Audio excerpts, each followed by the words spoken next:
Telling it like it is news, Tuesday, March 29th. Hello, friends, family, and America. Topics of the newscast are cost of humanitarian aid.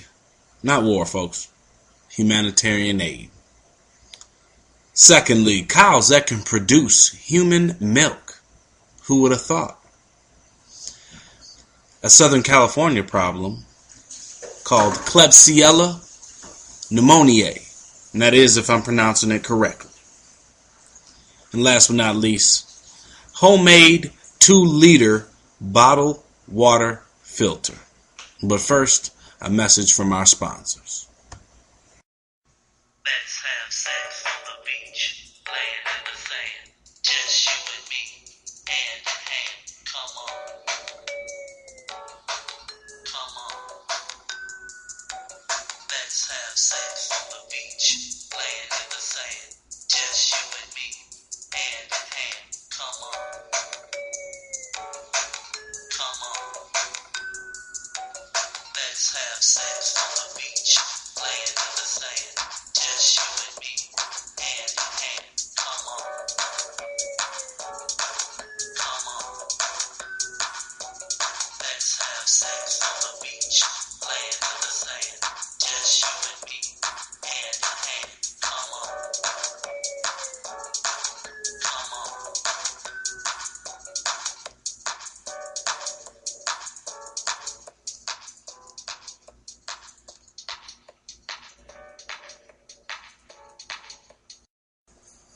And we're back.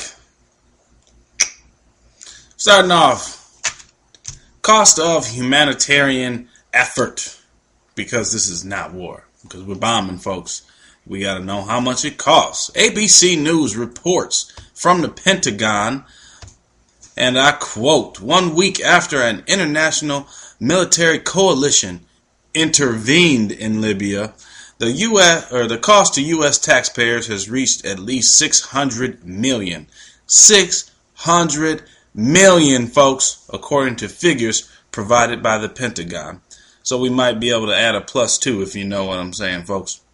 U.S. ships and submarines in the Mediterranean have unleashed at least 191 Tomahawk cruise missiles from their arsenals to the tune of $268.8 million, the Pentagon said. U.S. warplanes have dropped 455 precision-guided bombs, costing tens of thousands of dollars each. A downed Air Force F-15E fighter jet will cost more than $60 million to replace. An operation of the warcraft guzzling ever-expensive fuel to maintain their positions off the Libyan coast and in the skies above could reach millions of dollars a week, experts say. ABC News, thank you for giving us the update from the Pentagon on how our tax dollars are spent. But I can't wait to get my refund check. Moving on. Cows that can produce human milk. Never thought I would hear this, but here we go. This comes from Press Trust of India. The link is in the description box. You'll find it at ibnlive.in.com. Beijing.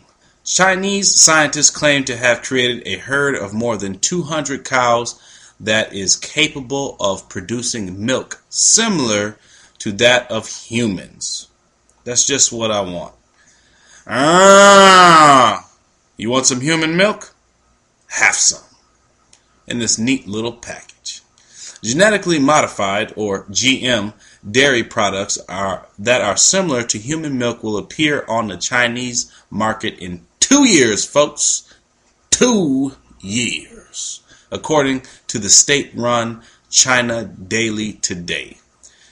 And I quote, the scientists have successfully created a herd of more than 200 cows that is capable of producing milk that contains the characteristics of human milk. Li Ning, a scientist from the Chinese Academy of Engineering and director of the State Key Laboratories for Agrobiotechnology at China Agricultural University, told the Daily. I don't know about you folks, but this doesn't sound like it's that great of a technology. And maybe Bill Gates is in on it, saying that he spends so much time over in China with his eugenic family background. Next, Klebsiella Pneumoniae. When I first read this article, I said, oh, whoop, unreal. The title of the article, Deadly Drug-Resistant Superbug Hits Hospitals in Southern California. The Daily Mail Reporter. Okay, and this is from March 25th, just a few days ago. If you read the article, it says, it may look pretty, but this deadly superbug is far from it and has now reached hospitals in Southern California. Klebsiella Pneumoniae, or CRKP, has been found in a number of Los Angeles County hospitals and nursing homes. Health officials have urged people not to panic over the outbreaks of the drug-resistant germ, which is also present elsewhere in the country. I could have swore I didn't see this on any type of mainstream news. Probably because you don't have to worry about it, folks. And you all know when the government tells you don't need to worry about it, you are absolutely safe. Not so much. Moving on, CRKP is an enterobacterium, a relative of E. coli, and is resistant to most antibiotics other than colistin, a drug that can cause severe kidney damage. So hey, if the virus doesn't get you, your kidneys definitely will.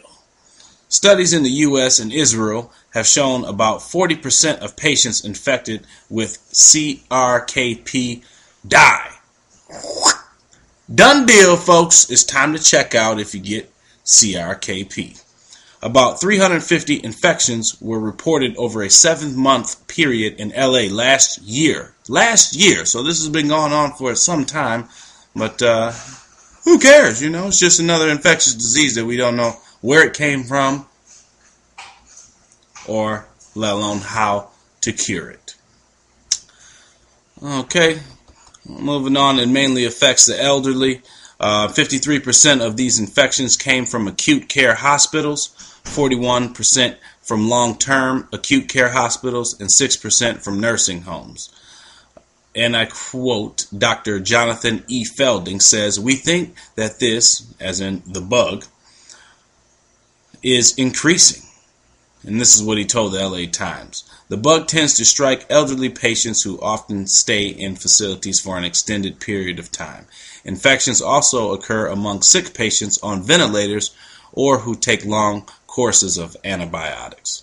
So folks, if you do have some of your elderly family members, make sure that their healthcare practitioners are washing their hands and wearing gowns and being extra safe if you are in Southern California or let alone the continental United States. All right. Moving on to our last issue of business here. Homemade 2-liter bottle water filter. I received this particular video from Boondock Saint 1745.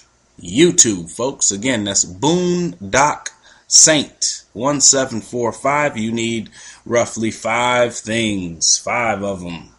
5. Charcoal, gravel, sand, cloth, and a 2-liter bottle. Please check the video out. I've had some responses on what I'm actually doing for water filtration and purification and whatnot. Great source, and I will be taking Mr. Boondock Saint's advice on this particular issue. So please check him out. I've watched a few of his other videos, and he has some really good information. That's the newscast for today, March 29th, 2011. And from Afro Prepper to you, peace, love, and I'll catch you on the flip side.